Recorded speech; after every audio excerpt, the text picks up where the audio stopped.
Hi, Kiran. This Kiran Rao is our first guest over here.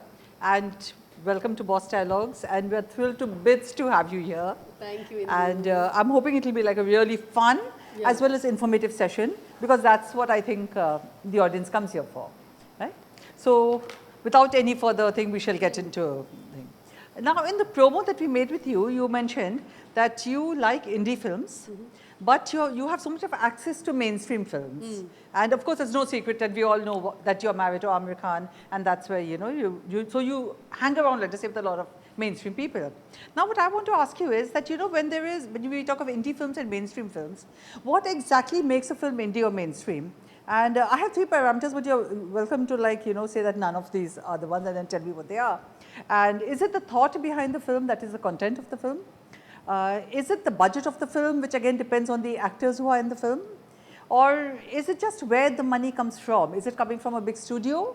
Or is it coming from crowdsourcing? Or is it coming from, sometimes you have to have friends and family contribute? So what makes a film indie and what makes a film mainstream? Yeah, that's a good question, because I think independent, to my mind, often people associate only with fundraising and how you've actually, the economics behind a film. But I think for me, independent filmmaking is also, has also been put into a genre because of the language of that kind of cinema. The kind of syntax of its narrative, the way the director, unfolds and looks at a subject. And often that's very different in style than a commercial film. True. They tend not necessarily to be less accessible, but certainly more sort of auteur-driven, more artistic in their in the way they're made. So, to my mind, a good independent film is a combination of unusual thought and new content, and also in terms of its form, trying to do something different than in this case Bollywood, but worldwide, different than a formulaic film. Right.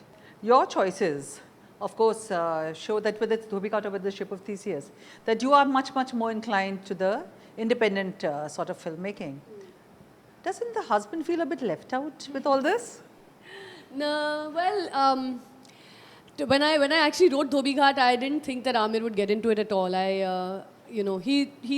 While he's kind of appreciative of art house films and watches them from time to time, I mean, he's grown up in an environment of much more commercial cinema, works in commercial cinema. So I was sort of apprehensive that he would like the script. I didn't think he would get into it. It doesn't have a plot. It's sort of pretty random, 4 stories interlinking at different points, and but he loved the story. I mean, so I think ultimately that becomes the driving point for any film, is that can it connect, can it communicate, and then these sort of genre divisions fall apart.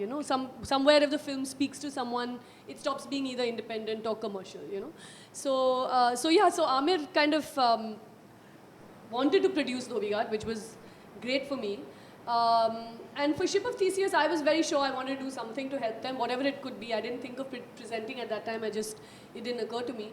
But I wanted Aamir's advice, so I got him to watch it. And he really loved it. And he said, I think it's a great idea if you present it. So he put, he supported me a lot when it was a big decision for me because it took a lot of my time, and it was something new for me to do, so it had to be thought through.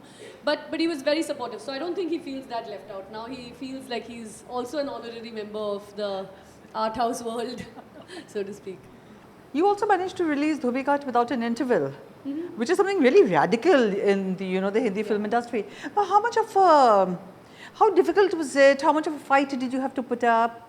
Because I'm sure the exhibitors would not have been very keen on that. No, they were not, because as we know, candies are the reason that cinema theatres earn their money. So it was hard. I mean, actually, it took personal phone calls by Aamir to each and every exhibitor, requesting them to, have announce at the beginning of the film and have people buy their candies in advance of the film. But in many cases, I heard much later, because you can't really enforce it everywhere. I heard that the film was abruptly stopped, as they do to Hollywood films, abruptly stopped in the middle in some places. But it's really a short film. I mean, 100 minutes is not a long time to ask someone to stay away from coffee or popcorn. So I thought it was an okay request. And I think that, you know, when I made the film, I'd never envisioned. We really thought about it, and we tried really hard to find the right interval point, because we said, you know, this is the done thing, and you know, everybody expects a first half, second half, but I never wrote it like that, and it's a kind of film that you know, you have to just follow this path and arrive wherever you arrive. True. But that break would have killed it, I felt. And I'm happy that audiences got to watch it like that. Now, is it a given that you will always write what you direct? Are you open to accepting or even listening to scripts from other people? No, I'm very open. In fact, I want to put it out there. I wish I could find a script that fit me, you know, as a filmmaker. That, you know, felt like my film that I would want to direct, because that, I think, would be just the most ideal world. I mean, I sometimes read authors and in books, and I think that, oh my God, I wish, you know, this was just a script and I could make it. But literature just has its own language, and it's just so hard to adapt. I wouldn't want to do that. But I enjoy writing. I think it helps you clarify why you're making a film and what you're trying to say. And people like me who don't have a lot of training in writing, it's really, really hard.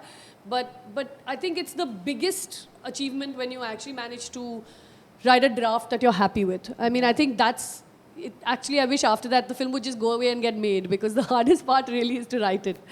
So I would really be happy if I found a brilliant script, but it hasn't happened. So what is it about a script that would excite you?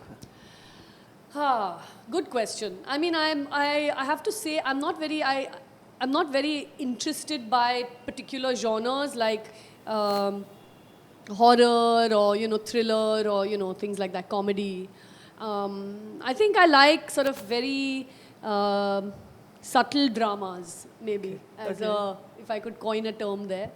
And anything that sort of explores people and what makes them tick, and milieus and environments that affect people, changes that they go through in their lives that are not even apparent to them until in retrospect.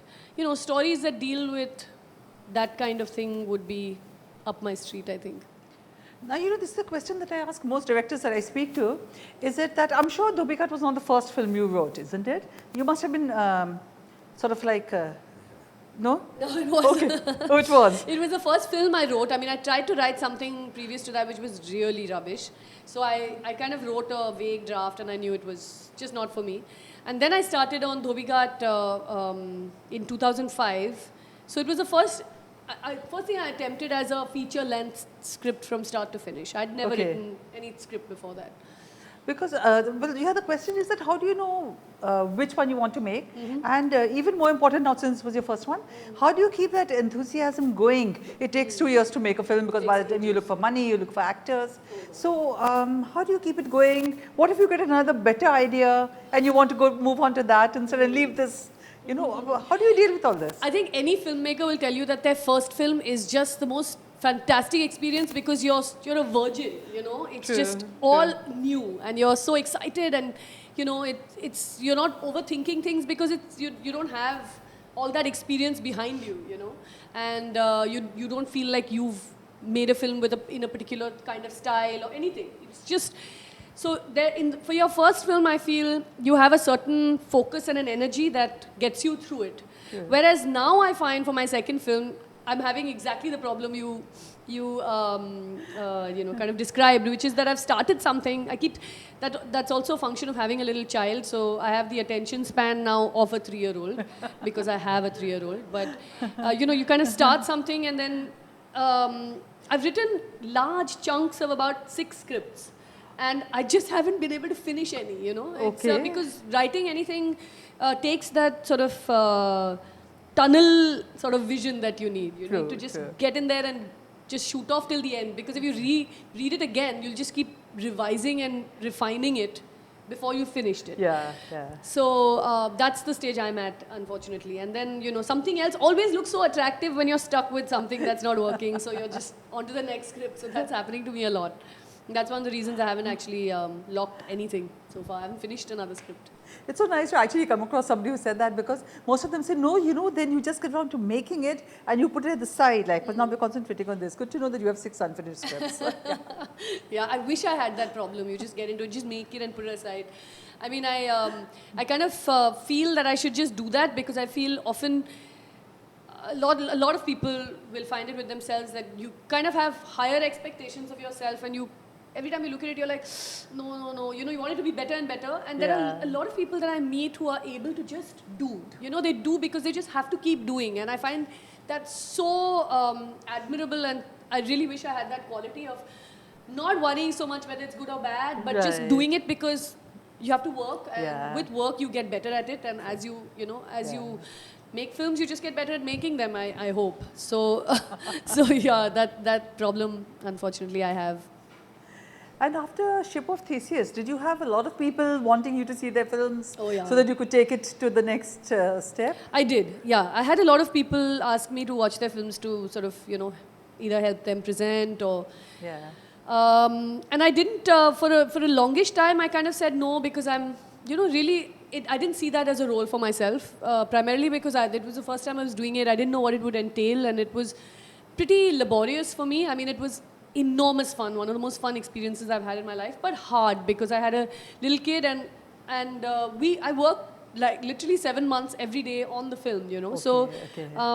It was as if I was, you know, sort of marketing and releasing my film. In fact, I was laughing and telling Anand, I think I did more press for Theseus than I did for my film, which is saying a lot, you know. So because I did a lot of press for my film, I think, and you know, just new marketing ideas, and we kept trying to, because we didn't have money. Exactly. So, you know, we literally scrape the bottle of the barrel for ideas. But when people do come to me, that flashes back in my mind, that kind of time commitment, the fact that, you know, it's a film, it needs to be given all that attention, and I just don't think until I've made another film I have the energy to do that again, you know. And so does this, being the poster girl of intelligent cinema, does it heavy on you? Or do you actually secretly enjoy, let us say, David Dhawan? Oh, I did. I love that. I'm the poster girl of intelligent cinema. That sounds fab. Yay! Well, no, I mean, it's something. It's a title I haven't heard before, but it sounds fab, and I would enjoy. You know, I'm happy to be the poster girl for intelligent cinema, because someone has to do it. In this country, we have to have better cinema out there than we have in the offerings we have in the cinema theatre every Friday. So, no, I'm happy to take on that mantle. I mean, I think it's just a term, but I suppose there's a lot of us now banding together, trying to make spaces for different kinds of cinema. It just happens to be that I'm a more known face, but there are many more people than me doing it, and doing it better, and have been doing it for so long. I mean, especially in the documentary world, I mean, people have been slaving for 20 years without ever seeing a cinema theatre, and still getting their films watched. And you know, it's a hard battle out there if you don't make a film with a big star. We know this. And we've got to, I mean, after my experience with Theseus, I've realized that the cinema theatre is not the end of the road for any filmmaker. I mean, it just happens to be what every filmmaker craves, because you want that darkened cinema with like this community experience of watching a film. It's wonderful. But really the numbers and the numbers of people that watch a film in a theatre are so much less than the numbers that watch it on television. Exactly. And now we have to open up the digital space for films, especially small films. I mean, we've got to be able to monetize that, and that really needs the participation of an audience, because we have to make it monetizable. Otherwise, people are just not going to make good films. We've got to make a space where small filmmakers' films can be watched, and you don't mind paying $100 online for it. I mean, you know, I can understand whatever, you know, wanting a torrent of a film that you know will not release in your country. True. But there are films made in your country that will not release in your country, and we can create a space for us to watch them, you know. So anyway, I had a lot of dreams of also creating that digital space for cinema, but it's a really big job. And I just think that all these various dreams I'll have to keep for down the road after I've made my second film. But you've just described the ideal world for cinema. You know, where everything is monetizable, where, you know, Seriously. Yeah, yeah. Okay, Farah Khan recently made a film, Happy New Year, and so it had this big opening, and she said it was the biggest opening for a woman director. Now, you hear the operative words of women director. One, where do you see yourself in this discussion? And two, do you think the film industry needs to address this gender inequality in any way? To answer the first part of your question, I think, it's kind of an inalienable fact that we're women and we're making films. But really, at the end of the day, the audience just goes to watch a film. They don't really even often know the names of directors as famous as, Raju Hirani or, whatever, Anurag Kashyap or Farah Khan. They don't know that. Yeah. And genuinely, it doesn't matter. But it's great that women are making films and making highly successful films. It just opens up the world to many women out there who want to make films. And in that discussion, I just see myself as a champion for more women to come out and make films. We need more women's voices in every space of life, not just films. And it's wonderful that Farah is doing it because, people can see that you don't have, it's not... in the old days, there was this myth that, women make some, I don't know... Issue-based, women-oriented films and other such things. And really, I mean, you just need people who are sensitized, men or women, and, they'll make good films. So, women bring their perspective to what they do, and I think that's something I think we need to listen to and appreciate, because I think women have been kept out of the mainstream for many reasons for a long time. Yeah. So whether it's literature, or film, or art, or banking, or anything, restaurant business or anything, I think we are seeing women step up and come out of their, safer zones and doing incredible things. Yeah. So I think we just need to have more women doing stuff for women who don't have those opportunities and often are kept out because they're told it doesn't work, or, women directors aren't successful or whatever. So, so I understand this whole talk about, constantly talking about women directors. We are fewer in number, and so we'll always be referred to as a woman director. And it's always very surprising. There's a Catherine Bigelow making a huge Hollywood blockbuster, but often you don't hear women's names discussed when you're discussing directors. So it's always good to hear women's names. I don't fight the label. I'm a woman director. I just happen to be a woman director. And if it kind of helps more women join the film industry, I'm more than happy. Which brings it to the second part, that do you think the film industry is resistant to women directors? No. Let's say a first-time women director as over a first-time male director? The film industry is just resistant to anything that they don't see as money-making, like a money-making opportunity. Okay. Sadly, I mean, I'm not talking about men or women. I mean, I think largely people look at films as an economic, sort of transaction rather than an artistic one or a cultural one. And I mean, I'm talking about the industry, and I can't blame them, because at the end of the day, someone's putting their money into it, and they want their money back, like anyone would, I'm sure. But it just happens to be a very powerful cultural instrument and a conversation that you're having with millions of people, so it has to count, right? So, I don't think anybody says, oh, I don't want to work with a woman director. I have yet to... I'm sure there are many chauvinists in the industry who say that. I haven't encountered them. But largely there are people who are just afraid to take risks. Yeah. And I think they wouldn't take on a first-time male director. True. I mean, I think as a production house, every single film we've made has been with a first-time director. Yes. And that's because we just thought that the content was good in every case. So, I mean, it just needs more producers to take more risks. And more filmmakers, I think, to plumb new ideas and try to do something new and not just take every second Tamil film that's made and remake it, I think the Marathi industry is showing us the way in a big way by great new content. True. And I think whether you're a man or a woman, if you come forward with content that seems like it's going to be feasible or economically, I'm sure producers won't refuse you because you're a woman. Okay, now we'll go to a bit of a lighter subject. Have you seen Andaz Apna Apna? I have, but it was a very bad DVD that we had at home. I have to say, it didn't have the impact on me that I hoped, because the whole film was green. like this DVD was green. So I didn't enjoy it, no. Yeah, I mean, I have to see it properly. Yeah, that's a cult film, and you're going to really love Aamir Khan when you see it, let me tell you. And Salman for that matter. Okay. Yeah. Oh, so I was going to ask you your favorite scene, but then obviously that's not relevant any longer. No, I'm afraid not. Okay. Okay. While on the subject of Aamir, you're married to one of the most successful actors in the industry. So how often does the awesomeness of that strike you? Yeah. Well, not that often, I have to say. I mean, it isn't easy often because they're so awesome in usually at their work and filmmaking that the home side gets ignored a little bit. So we don't often think they're that awesome. But no, I mean, I've worked with Aamir, so actually I've had that privilege, and I think he's an incredible person to work with.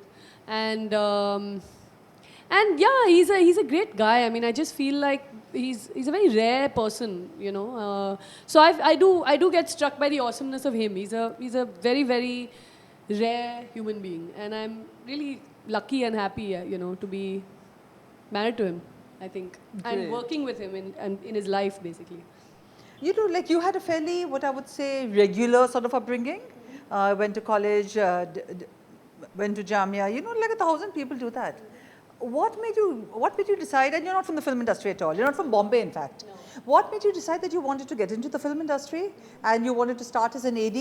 How was that journey? Because I know a lot of people who are aspiring directors who would love to know how that journey works out for them. Actually, Indu, when I was in college, I didn't know I wanted to do film. I was very interested in, the arts in general, acting, music, that kind of thing. And the penny dropped after college, and I sort of thought, like, maybe, because I like all these associated arts, maybe I should check out sort of communication at large. So I did the master's in mass communication at Jamia, and that's where I really found that this is such a great playground of all these arts, you can do so much. Especially, I've always loved photography, so that's one thing that you find. I was so excited that I could, play with that medium. So in my first film, it was, all those things that I've always wanted to do: photography, video, film, music, whatever the things I loved, I wanted to explore. So, but when I came to Bombay, I was very sure, and I was like so confident that I came in '98, and I had studied here, I'd done my college here. So I was familiar with the city, but I didn't know anything about the films, obviously. And I hadn't even watched a lot. I'm not one of those kids who grew up enamored by Hindi films and watching a lot of cinema. I kind of grew up in Calcutta where, we watched the odd Anand on TV on Sunday, but that's it, I don't think I went to the cinema theatre except for Sound of Music or something. So anyways, so I came to Bombay and I was so confident, like, oh yeah, in 2 years I'll make my film. And I hadn't the faintest of how it worked. I didn't know anybody here. And the only friend I had was back from college, Reema Kagti. So she kind of told me a little bit about the advertising work because I needed to stay alive in Bombay. And I didn't know a soul in the film industry, and I really didn't know how to make that entry. So I worked in advertising for a while, and then Reema asked me whether I wanted to work on a film, and that was Lagan. So I worked on Lagan and then went on to work on a few films as well as advertising. And I realized writing actually is its own process, and I couldn't hurry it up. I couldn't find the subject I liked for a long time. And when I did write it, it took me, I wrote it in 2005, and then we made Tare Zameen Par and Jaane Tu, and, kind of restarted AKP in a sense. So my film sort of got shelved for a while. And so my journey has kind of been accidental in some ways, but I think somewhere at the back of my head, I was very sure I wanted to make features, and I would have found a way to make my film, I feel, especially because technology was opening up. Video had suddenly made this big entrance into our lives, and of course now the internet and everything else. So I think I would have done it one way or the other, but assisting helped me a lot in terms of meeting other technicians, understanding the process, working with great directors. I really learned a lot from that whole process. So yeah, I think anyone who wants to work in film should definitely assist, because you make great friends. It's wonderful to see each person's process, because it'll never be yours. And you'll often see the things you don't want to do on your own film. But you shouldn't take the shortcut and not do it. I feel a lot of people just go ahead and go from something straight into filmmaking. It's nice, but it's lovely to learn on a set. You know, I think it's a great place to learn. And again, talking about Lagan, you know, it really had nothing going for it in the sense that Ashutosh was a failed director. This was a yeah, and it was called Lagan, which, as everybody nobody knew what that was. And then it was about these guys in dhoti and all that. What was your confidence in the film? That I mean, you stayed with it for. You have to stay with the film for a lot of time. We were on that set for 6 months in Gujarat. Yeah. My sense of films then anyway was really sketchy, Indu. I didn't know anything much about film. So when I read it, I was like, oh, this is a really interesting script. I didn't look at it as a risk because I didn't know what regular Hindi films were, to be honest. Right, yeah. So I didn't see it as radical. I just saw it like as a good film, you know. And only later did the import of it strike me that, oh my God, I was involved with something very, very, you know, watershed in Indian film history, you know, in the way it was made, in the rules it was breaking, in, you know, finding that sweet midpoint between being very commercial in its, you know, and very accessible, but really heartfelt, genuine, artistic, you know. I didn't realize all that when I was working on it. It just seemed like 6 months of really hard work on a very good script, of course. But yeah, it really changed, I think, the landscape of how we make films and how we looked at, you know, what we could do with film here, you know, with our stories. So it was basically your lack of experience that that gave you that confidence to do this. Yes. Now, Dhobi Ghat is so basically Bombay, including the name Dhobi Ghat, which, like as every tourist will tell you, is what almost epitomizes for them Bombay. And you are not really from Bombay. And you know that scene where you have where Pratik kills those rats, which I'll tell you honestly, I've lived here for decades. I didn't know that this happened. So what were your inputs? What were your points of influence what was your point of reference for Dhobi Ghat? The typical Bombay ones. You know, my experience of Bombay was when I came here to study in college, and I went to Sophia College and I was in the hostel. But you know, the places that had the most influence on me were these parts of South Bombay that I would explore on my Saturdays and Sundays and holidays, essentially looking for second-hand books or, you know, all that kind of stuff at Chor Bazaar and Fort and places like that. And living here affected the way I saw it, and I experienced it in very different ways. First in college, then through advertising, you know, living in South Bombay, moving to Bandra, working in films. And I suppose it, you know, interacting with so many different kinds of people, especially when I was working in film, you know, led me to my characters and, you know, these different locations that we went to shoot in. It just, you know, you never know where you get characters from, and I don't know where I found these guys, but it was certainly a tribute to that quality of this city. The rat killers, how do you figure them? How did they come to Actually, a friend of mine told me about them. I thanked him in the credits, Gautam Pemaraju. He actually asked me, why did you give me thanks in the beginning of your film? I didn't do anything. So I was like, you told me about the rat killers, you know. And he just told me a passing story about it. And it somehow seeded back in my mind 10 years before I think I made the film, or 7, 8 years before, and I was just so intrigued by that idea, and the idea that people are paid per rat. You know, it's a system, and it's the most efficient and effective way of killing rats. I mean, the success they've had with the night rat killers, they haven't had with traps, with poison, with any of the other methods. And that's why it continues to this day. I mean, I don't know if you've seen Miriam Chandy made a documentary on it, which was released actually, a wonderful documentary called Rat City, or was it called Rat Race? Rat Race, I think, which actually documents their lives in a way. But really, it's fascinating because unless they collect 30 rats, they are not paid for even one. Or something like this. And actually it's a very sought after job, because for one night of work, I'm trying to remember, but it's a good amount per rat. It's some like 10, 15 rupees per rat. So it's like a cool $500 in a night or something. So Yeah, so it's a very and in fact her documentary talks about how these people are trying to become permanent. They're like temporary Okay. night rat Night killers, ratters, okay. and because when you become permanent, you're a permanent employee of the BMC. Ha ha. So Okay. you become a BMC employee. Uh, how much of a role do you think mainstream cinema has to play in the culture of the country and the changes that we are going through, good and bad? Are we, and is it like dumbing down the country by and large?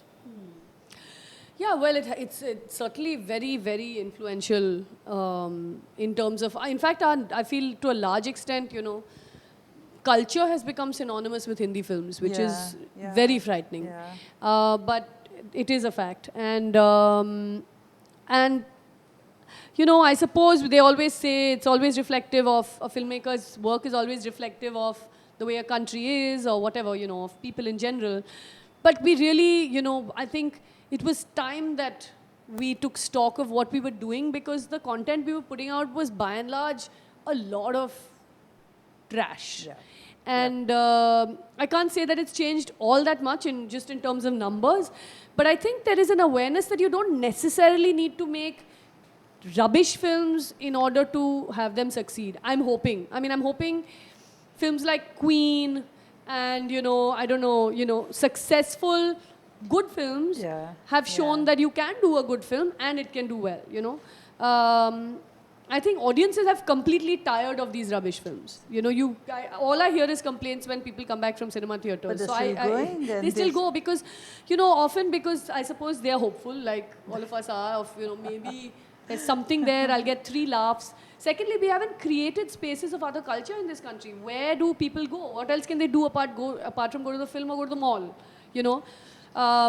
Theaters are so few and far between. Yeah. Other spaces of just public interaction. I mean, that's why you see restaurants packed every day of the week, True. you know, by people. Yeah. Because that's, again, another thing of entertainment. That's Yeah. what people do to entertain themselves. So, we need to create more spaces of meaningful interaction with people. And I think a lot more people are planning to do things with this. And Yeah. there are more initiatives of that kind. Now, you did say that you didn't see too many films growing up, but what have been your cinema influences?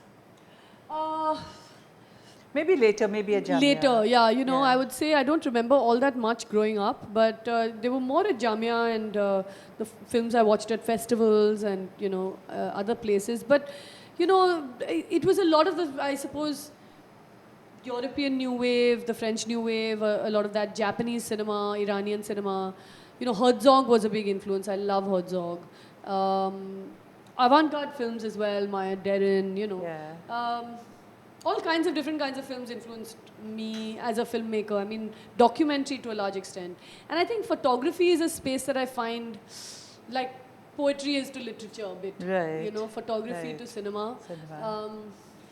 So yeah, so I think I'm influenced by, and I feel I'm influenced more by music than by the image, you know. That I Okay. mean, that's an influence I've had in my life since I was very little. A lot of music, a lot of books.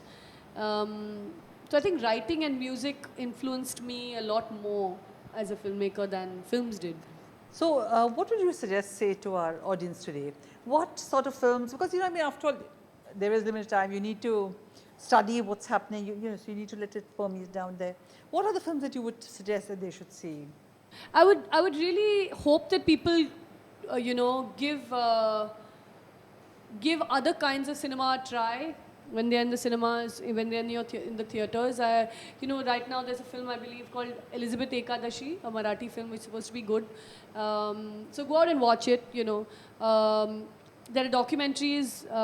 Megan Mylan's film that we did a Yeah. screening of was screening before I think Kill Dil or whatever. Okay. And so, you know, when you hear of other kinds of films, and of course you get the options on your apps all the time, I think check it out. You know, it'll be a Bengali film. Just watch the trailer. And if it sounds interesting, it might be a lot more value for your money than, you know, the latest blockbuster film. And really for a filmmaker, there's no bigger boost than people just coming out and giving it a try. You know, it's the end of the day, they're trying to make something, and they don't know it all, and they're not this, you know, people with a swagger who, you know, who think that they're very smart. They genuinely are terrified when they put their films out, so they just need people to come out and watch their films. So I think try films that which have actors that you have never heard of, or in a language that you don't speak. It's just I think often those are the experiences. You walk into a film without knowing anything about it and you get surprised by it. That's something that you often remember. So tell me, what are the themes that currently fascinate you, and what are the ideas that you would like to explore in the span of your career? Well, interesting. I suppose I find whenever I'm writing, I come back to certain broader ideas. Often they are to do with women. So I can't ever get away from the fact that, usually it's to do with a woman's situation in any kind of space. And often I'm kind of, trying to make peace with the sort of very deep inequality we see every day, So often I find those sort of issues coming into my work in whatever I do. So I've been writing different kinds of scripts, but somehow I find they all have these things in common. And so I find I am interested by it. I'm interested in how, we so easily make peace with the fact that we have a whole section of society that serves us, and we don't sit at the table and eat with them or do anything with them. And that the whole concept of a servant, and how automatically people are fine with it, even people who are serving, they just assume that obviously they can't sit at the table or, do whatever you're doing, sit on the sofa with you. And that always shocks me. I mean, I wonder how we as really actually empathetic, sensitive people, I don't think Indians are just like horrible people. No. But it's become a part of our lives. And we've just taken it completely for granted. We are fine with it. So that's something that has always been, our issue, our relationship with people who are less educated or have less opportunity than us, and how they are also accepting of it, and as are we. So those are themes that I think I keep battling with in my own head, often to do with women and to do with this equality. And you have now taken on the mantle of the chairperson of MAMI. Yes. So where do you see it going? Where would you like it to go? And how will you get it there, considering the various problems that it has? So MAMI has, I think, been such an iconic institution, I think, of Mumbai. I mean, started in '97 and has consistently sort of delivered on programming and becoming a place where, a city known for its film industry can actually go and watch things that are completely different. Absolutely. A cinema education, in a manner of speaking. So it's been that, and I hope that it just grows from there into a space that cinema should create, which is of further conversations about all the other things that cinema does and can do in our lives, So, I mean, the vision so far is that we should not just make it a festival that has incredible cinema for 7 days, and that's the bedrock, but also have great discussions around cinema, all kinds of other activities related with cinema. And like we said, cinema has so many other art forms associated with it. Exactly. So we hope to have more programming that explores genre filmmaking, explores all the associated art forms, from music to costumes to special effects and design and everything else, technology, because cinema is so much about technology. So it's going to hopefully become a more 360-degree experience where your experience just doesn't end as soon as the film is over. It's a conversation that you have with different kinds of people through that week. So that's the hope for the future. Well, all the best. We really hope that happens, because in the end, it's the audience that benefits from that. Exactly. Right? Yeah. Kiran, thank you so much. It's been wonderful having you here. And, the points of view, I mean, it was just absolutely amazing, just what we expected, and absolutely brilliant. Thank you. Thank you so much for coming. I enjoyed it thoroughly. Oh, great, great. We always like when our guests do this. Oh, I did. I love that. I'm the poster girl of intelligent cinema. That sounds fab. Yay!